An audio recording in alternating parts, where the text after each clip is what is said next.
Radio صدائے حریت جموں کشمیر سے سنیے تازہ خبریں۔ لاکھوں مسلمانوں کے قتل عام کے خلاف کنٹرول لائن کے دونوں اطراف اور دنیا بھر میں کشمیری آج یوم شہدائے جموں اس عہد کے ساتھ منا رہے ہیں کہ بھارت سے آزادی کے حصول تک جدوجہد جاری رکھی جائے گی۔ بھارتی فوج نے ہندو انتہا پسندوں کے ساتھ مل کر 6 نومبر 1947 کو جموں کے مختلف علاقوں میں لاکھوں کشمیریوں کو اس وقت شہید کیا تھا جب وہ پاکستان کی طرف ہجرت کر رہے تھے۔ مقبوضہ وادی، جموں اور لداخ کے خطوں کے مسلم اکثریتی علاقوں میں 94 روز سے جاری سخت محاصرے کی وجہ سے نظام زندگی بری طرح سے مفلوج ہے۔ مسلسل فوجی محاصرے اور دیگر سخت پابندیوں کی وجہ سے وادی کشمیر میں صحت کا شعبہ بری طرح متاثر ہوا ہے۔ ہسپتالوں میں زندگی بچانے والی ادویات کی شدید قلت پائی جاتی ہے۔ مقبوضہ کشمیر میں مسلم لیگ نے عوام سے اپیل کی ہے کہ بھارتی اعلی کاروں پر نظر رکھی جائے جو اپنے حقیر مفادات کے لیے کشمیر کاس کو نقصان پہنچانا چاہتے ہیں۔ آسیان ممالک کی پارلیمنٹ کے ممبران پر مبنی 17 رکنی وفد مسئلہ کشمیر کی صورتحال جاننے کے لیے پاکستان پہنچا ہے۔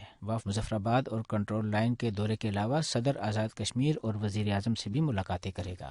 اقوام متحدہ میں پاکستان کے نئے مندوب منیر اکرم نے کہا ہے کہ کشمیری عوام کی تحریک آزادی حقیقت میں حق خود اختیاری اور انسانی حقوق کی تعمیل کرنے کے عالمی منشور کا حصہ ہے۔ بھارت اسے دہشت گردی کا نام دے کر عالمی برادری کو گمراہ کر رہا ہے۔ کانگریس کے سینئر رہنما غلام نبی آزاد نے مقبوضہ کشمیر میں کیے جانے والے اقدامات پر بھارتیہ جنتا پارٹی کی حکومت کو سخت تنقید کا نشانہ بناتے ہوئے کہا ہے کہ جب تک بی جے پی اقتدار میں ہے کشمیر میں حالات ٹھیک نہیں ہوں گے۔ اس کے ساتھ ہی خبریں ختم ہوئیں۔ بھارت نے گزشتہ 3 مہینوں سے مقبوضہ ریاست میں فوجی لاک ڈاؤن کا سلسلہ جاری رکھا ہوا ہے۔ 9 لاکھ قابض بھارتی فوجی مقبوضہ کشمیر میں خوف ہراس پھیلانے کے لیے طرح طرح کے ظلم و ستم کر رہی ہے۔ یہاں ہزاروں کی تعداد میں بے گناہ نوجوانوں کو بھی گرفتار کیا گیا ہے۔ ان قیدیوں میں معصوم بچے بھی شامل ہیں۔ بین الاقوامی میڈیا اور انسانی حقوق کی مختلف تنظیموں نے بھی اپنی رپورٹس میں لکھا ہے کہ 5 اگست کے بعد سے مقبوضہ ریاست میں کم سن بچوں کو بھی قابض بھارتی فوج نے حراست میں لیا ہے، جو کہ ایک خوفناک اقدام ہے۔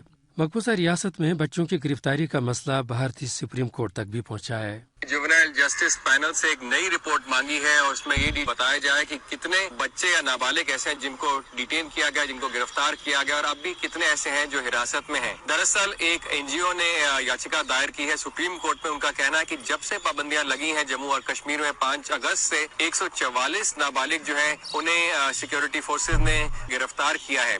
یہ امر قابل ذکر ہے کہ کشمیری عوام کے حوالے سے بھارتی عدالتوں کا رویہ کبھی بھی منصفانہ نہیں رہا ہے۔ آج بھارت کے اندر تمام ادارے ہندو انتہا پسندوں کے زیر اثر آ چکے ہیں۔ مہذب دنیا میں بچوں کی بلا وجہ گرفتاری اور پھر اس پر عدالتوں کی دانستہ خاموشی کا تصور بھی نہیں کیا جا سکتا، لیکن آج مودی کے بھارت میں یہ سب کچھ ممکن ہے۔ حقیقت یہ ہے کہ آج بھارت میں مودی کی جنونی سرکار نے ہر ادارے کو یرغمال بنا کے رکھا ہے۔ یہی وجہ ہے کہ بھارتی عدالتیں بھی بے بسی کی تصویر بنی ہوئی ہیں۔